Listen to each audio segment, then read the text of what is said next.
Bienvenue dans cette nouvelle édition de l'Africa Tonight à la une de l'actualité. Le Bénin dit adieu à celui qui l'aura dirigé pendant près de 30 ans. Un hommage national a été rendu ce jeudi à l'ancien président Mathieu Kérékou, décédé le 14 octobre 2015. Le gouvernement équato-guinéen fait du développement des infrastructures son cheval de bataille. 106 projets d'un montant de 11 milliards de francs CFA ont été lancés ce 10 décembre. Et puis, prolongation à la COP 21 prévue ce 11 décembre. Le projet d'accord final ne sera présenté que ce samedi. Les négociations butent sur le partage des responsabilités. Tristesse et émoi étaient au rendez-vous ce jeudi au Bénin alors que le pays rendait hommage à l'ancien président Mathieu Kérékou, décédé le 14 octobre 2015. Des obsèques nationales qui se sont déroulées en présence de l'ensemble de la classe politique et de plusieurs chefs d'État africains. Voyez ce reportage de notre correspondant à Cotonou, Lefty Younou, commenté par Deo Gracias Podo. La nation béninoise et la communauté internationale célèbrent l'ex-président béninois, le général Mathieu Kérékou, à Cotonou. À la faveur d'une cérémonie d'hommage organisée ce 10 décembre 2015, les autorités béninoises, des chefs d'État africains et des délégations diplomatiques se sont associés pour rendre de vibrants hommages au père de la Révolution de 1972 au Bénin. Décédé le 14 octobre 2015, le général Mathieu Kérékou continue de susciter l'admiration de ses pairs africains. Aujourd'hui, nous sommes venus rendre hommage au général Mathieu Kérékou, qui nous a récemment quittés.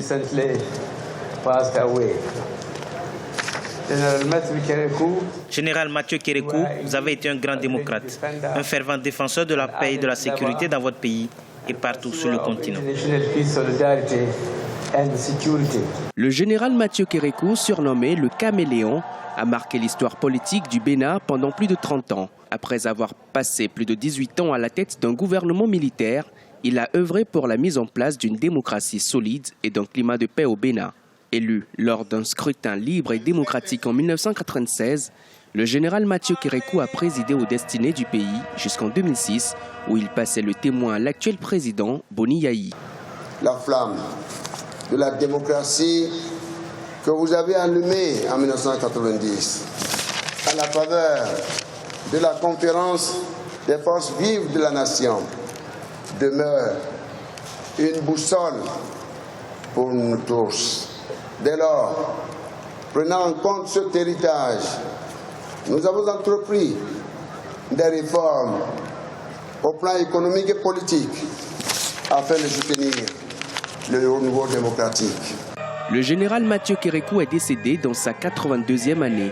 Les cérémonies d'hommage ont démarré le mercredi 9 décembre 2015.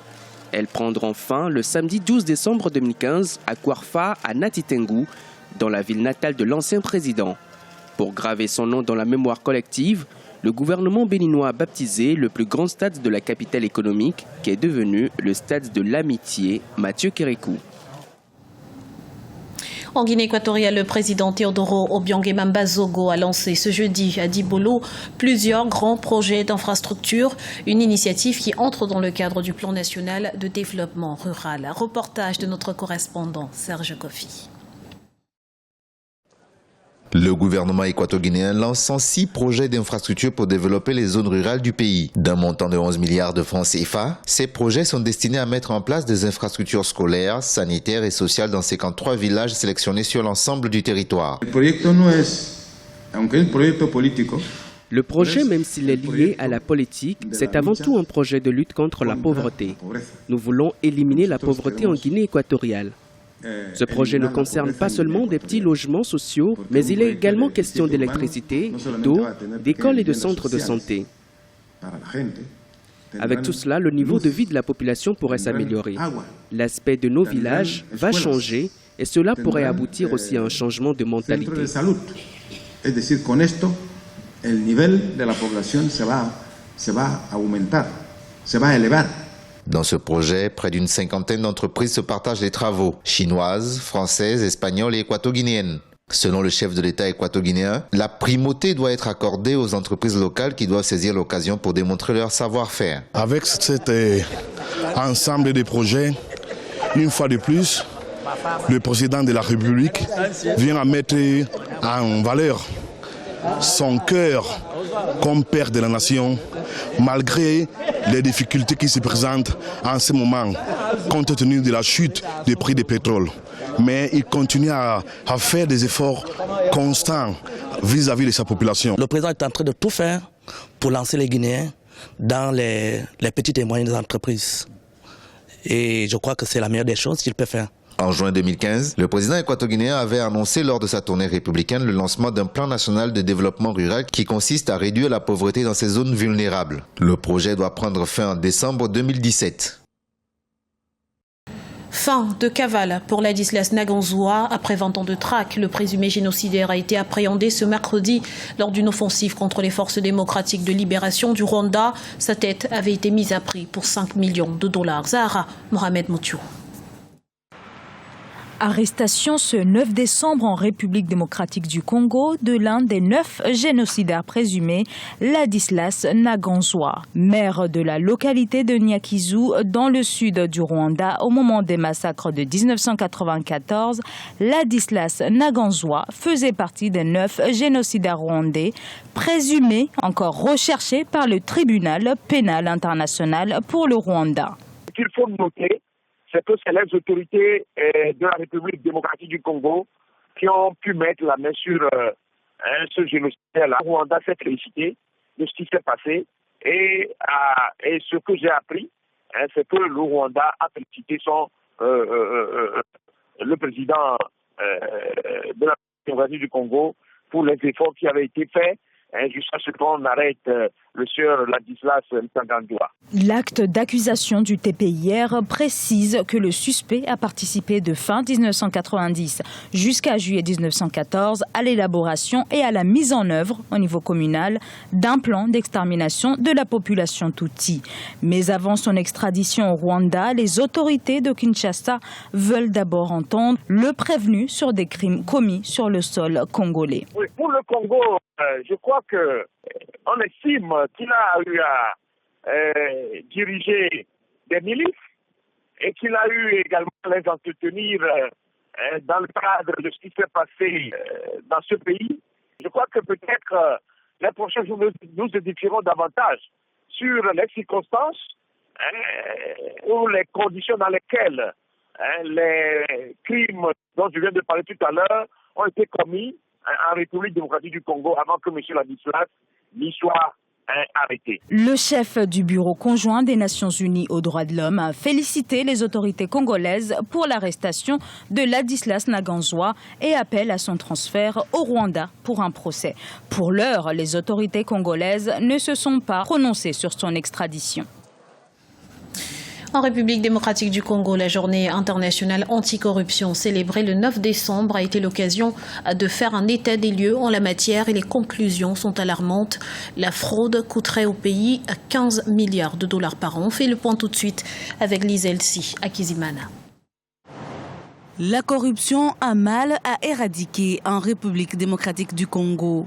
Luzolo Bambi, le conseiller spécial du président Joseph Kabila pour la lutte contre la corruption, le blanchiment des capitaux et la bonne gouvernance, a appelé la population congolaise à s'approprier la lutte contre la corruption. C'était ce mercredi 9 décembre 2015 à l'occasion de la journée internationale dédiée à la lutte contre la corruption. C'est l'occasion de faire comprendre au peuple congolais l'importance de renoncer et de lutter contre la corruption au vu des dégâts que ce phénomène et ce fléau génèrent dans notre vie courante. Cet ancien ministre de la Justice a plaidé pour que plus de moyens soient mobilisés pour la lutte contre la corruption en 2016.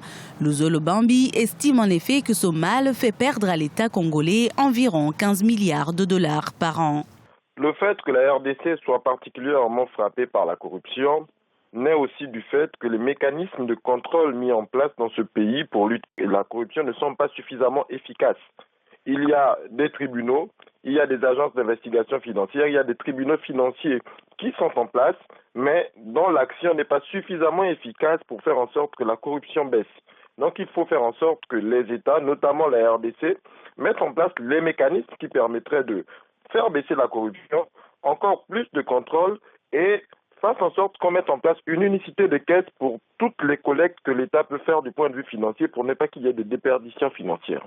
Malgré la mise en place des mécanismes et des instruments de lutte contre la corruption, le gouvernement congolais peine à l'éradiquer. En 2014, dans le classement de l'ONG Transparency International sur la corruption, la République démocratique du Congo occupait la 154e place sur les 174 pays répertoriés. Pas d'accord. Ce vendredi, la clôture de la conférence de Paris sur le climat a été ajournée à ce samedi 12 décembre, faute d'accord trouvé entre les participants. Plusieurs pays importants se seraient en effet retranchés derrière leur ligne rouge. Explication avec Gladys Mwamba. La conférence sur le climat qui se tient à Paris, en France, ne se clôturera pas le 11 décembre, date initialement prévue, mais le 12 décembre 2015. Les divergences majeures entre les 195 pays présents à ce grand rendez-vous sur le climat ont repoussé le projet d'accord final. Pour les différents protagonistes, la dernière ligne droite des négociations s'annonce longue et difficile pour conclure à une entente commune. Le plus important, c'est la question de la différenciation. Il y a aussi la question du bilan, c'est-à-dire que on estime que les États devraient rendre compte de leurs émissions tous les 5 ans, alors qu'il y en a qui veulent que ça soit tous les 10 ans, car 5 ans, ce serait un peu trop prématuré. Et puis enfin, il y a la question des financements, mais en termes de qui finance, est-ce que c'est le privé ou le public? La question de la différenciation reste le point primordial. Tous les pays ne produisent pas la même quantité de gaz à effet de serre. La responsabilité des États les plus pollueurs et les besoins de financement de ceux qui sont confrontés aux effets du réchauffement climatique, dont la grande partie sont sur le continent africain, est le point capital des négociations. C'est ajourné à demain, oui. Moi, je suis confiant pour qu'il y ait un accord. Il y aura un accord. Maintenant, l'espoir pour les Africains, c'est toujours pareil, c'est que le financement soit déposé sur la table, mais ça de manière effective, et puis qu'il y ait surtout la solution au problème du transfert des technologies. Le texte final signé par tous les pays présents devrait être présenté dans la matinée du samedi 12 décembre afin d'être adopté à la mi-journée. Ce projet d'accord prévoit notamment de limiter la hausse bien en dessous des 2 degrés et de poursuivre les efforts vers un objectif de 1,5 degré d'ici 2100. C'était le journal de la rédaction. Merci pour votre fidélité. Retrouvez dans un instant une nouvelle édition de l'information sur Africa 24.